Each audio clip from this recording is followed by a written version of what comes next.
Today we are back at the mall. Oh, yeah, I have red hair now, by the way.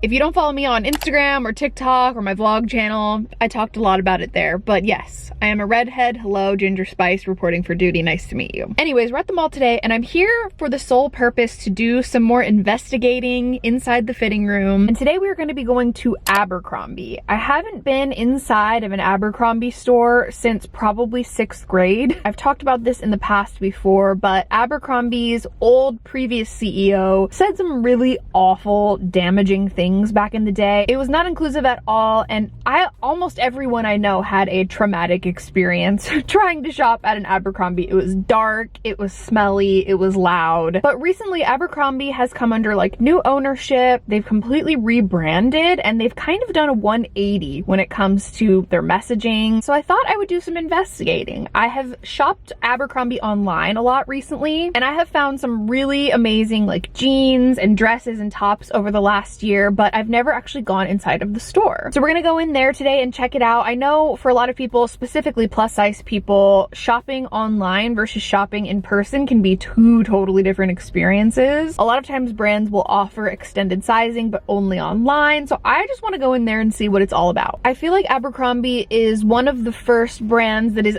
actively making changes to try and be more inclusive. I found it interesting on their homepage because they have done like a whole rebrand and it's called This is Abercrombie Today. So it talks a lot about celebrating diversity, sustainability commitments, creating like a more inclusive environment, and there's a statement from the CEO, the current CEO, that says Abercrombie isn't a brand where you need to fit in, it's one where everyone truly belongs. We lead with purpose and that inclusive and equitable spirit is woven throughout all we do, which could not be different from what the old CEO said. And I think it's important to recognize when brands evolve and make changes and get with the times, if you will. So we're gonna head inside and go into Abercrombie. Hopefully I don't revert into a crying, sweating 12-year-old inside of there, but we'll see what happens.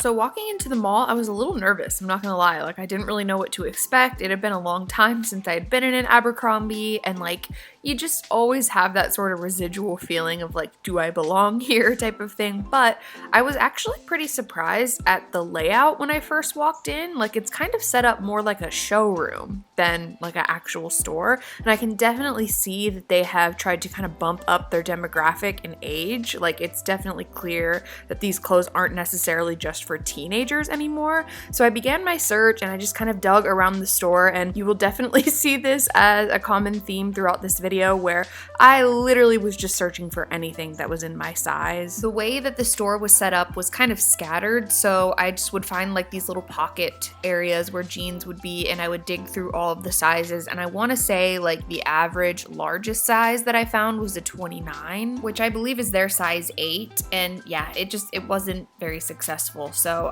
anytime I would find an area with jeans, I would try my best to grab some. I snagged a few pairs and I went into the dressing rooms, and I have to say I was really impressed by these. There's like little areas for you to hang things, there's outlets, there's shelves if you want to put your phone down, there's hooks for your bags, there's an entire touchscreen system where you can control things like lighting and what kind of vibe you want to set. My mind was truly blown here. You can change how loud or how quiet you want the music, you can ask for help. I literally felt like I was in the future. I was like, what is going on here? But as far as the jeans go, the first pair of jeans that I managed to find in my size is called the Curve Love High Rise Dad Jeans. These retail for $99 and I got them in a size 33, which is my typical size, a size 16. And these are the Curve Love jeans. So these are a little bit different. They're more of a curvy fit, which don't exactly work for me at all times. However, this was, one of my only options. And looking at these like through the camera, they actually do look really good. I love the rips in the knees. They fit really well in the majority of my body, but they are just way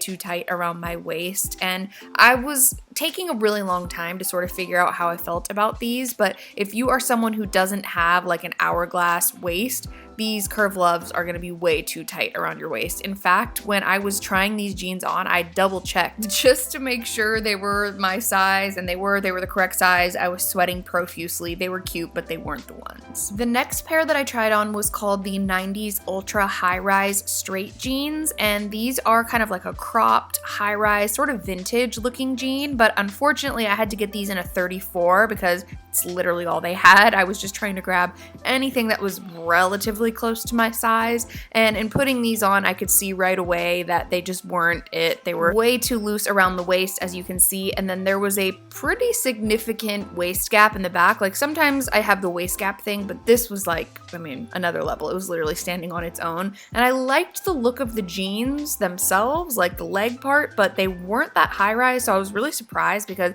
they were literally called ultra high rise, and then they were also really tight around my butt, which was very confusing. So I don't have a big butt at all, but I was kind of trying to figure out the fit. They're very cropped. I was just very perplexed by the proportions of the jeans in general, and that, you know, if I raised up my arms, they weren't even high rise anymore, so could they really be ultra high rise? And they obviously just weren't my correct size either, so these were a no. Next, I found a pair called the 90s ultra high rise relaxed jeans, and these were in kind of like a medium wash, and I thought these were interesting. They looked really cool on the rack, and I was like, okay, they're in my size, so let's try it. Slim pickings. And these were, I would even argue, maybe the most confusing of all, because they looked okay, but it was just not the right pair of jeans for me. I didn't feel like they were doing anything for my figure. The waist gap, again, in the back was just super big, and that's so bizarre because the Curve Love jeans are way too tight around my waist, like I could never even sit down, but these are so loose. I like the way they looked in the leg, but I was sort of worried that this looked like I was wearing a pair of jeans that was too big for me instead of a pair of jeans that was supposed to be relaxed. Do you know what I'm saying? Like, it didn't really look that intentional to me, and I liked the length. If you're like me and you're tall and you wanted something a little bit longer, these would be great, especially to wear with boots and things, and actually this fit my waist really well, and I was able to like completely squat down in these and be able to breathe. So that was huge, but overall I didn't love these enough to buy them. The next pair of jeans I was able to find in my size was the 90s low rise, yes, you heard that correctly, low rise baggy jeans, and there was a lot of low rise jeans around the store, and I'm just as surprised as you are that I picked these to try on, but like I said, there were only like 5 pairs in the whole store that were in my size, or I guess 4, and I'm gonna be totally honest with you, I didn't hate these. In fact, these might have been my favorite of all of them, and they were super loose, but I think that's how they're supposed to be with this kind of style, with the low rise, and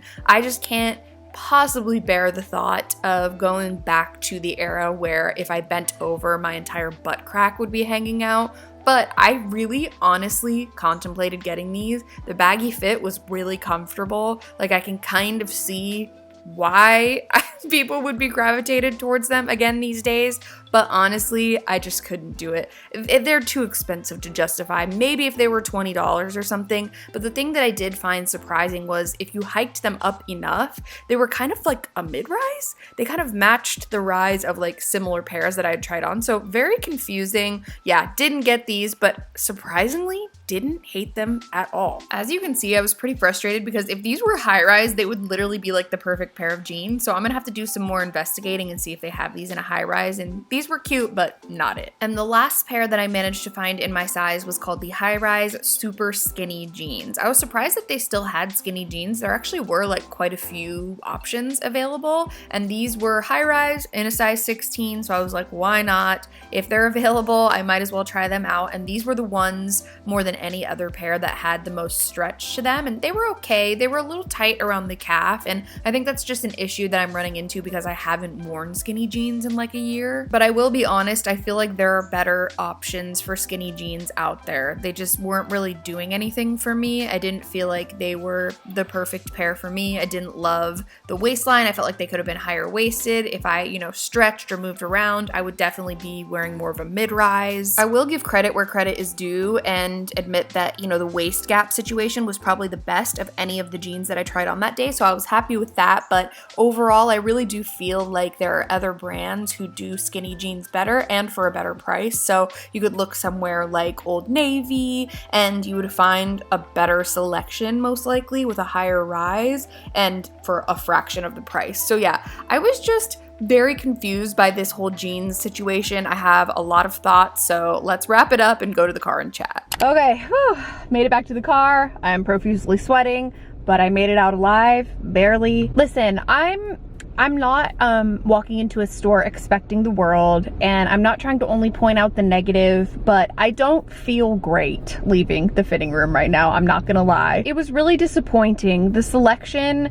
was, dare I say, even less than when I went to American Eagle, which is really surprising. However, they have much more of a selection online on Abercrombie's website, so I do appreciate that, and I'm definitely going to be continuing to shop there, just not in person anytime soon. Something I'm like relearning from making these fitting room videos is just that I don't do well shopping in person, and I feel like a lot of people can relate to that also. It's just kind of draining. I didn't feel much different than I did in middle school. There was like hardly any sizes available, at least in my size, and I was digging, and I'm happy that I was able to like go inside the fitting room and do this experiment for you. I was thinking of you all the whole time, but very confusing, not only for like the sizing availability, but also just the size discrepancy. Like, so bizarre. The fit was really weird in all of those jeans, and granted, the majority of those jeans were rigid, none of them were stretch. The jeans that I have from Abercrombie are stretch, so maybe that's why, and also they're much higher rise. These were like really not a high rise at all. I was really surprised. If I hadn't previously ordered from Abercrombie online, I would be pissed right now. I don't think I would like continue shopping there. I just wouldn't have been left with a really good impression, but I've had such luck ordering online, so very strange. This store felt like a fraction of what is available online, so I would recommend going online. But it's interesting because a lot of stores who do carry extended sizing that don't carry them in store say things like, oh, well, we don't carry extended sizes in store because no one buys them. And it's like,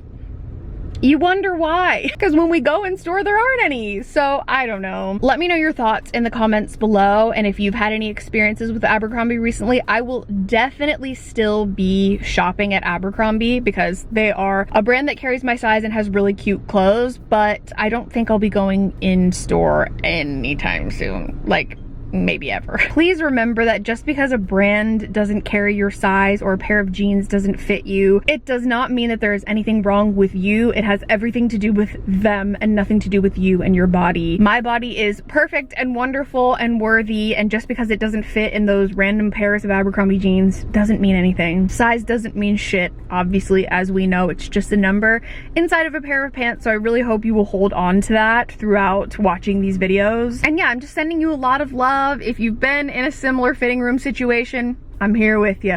I'm in the trenches with you, friend. I do have an Abercrombie jeans try on haul that I did probably over the summer last year, so I'll link that up here in case you want to check it out. But let me know where you want to go on the journey with me in the fitting room next. Leave it all in the comments below. Thank you so much for being here, for stopping by on your journey on the internet today. It means the world to me. I am sending you all of my love, and I will see you in my next video.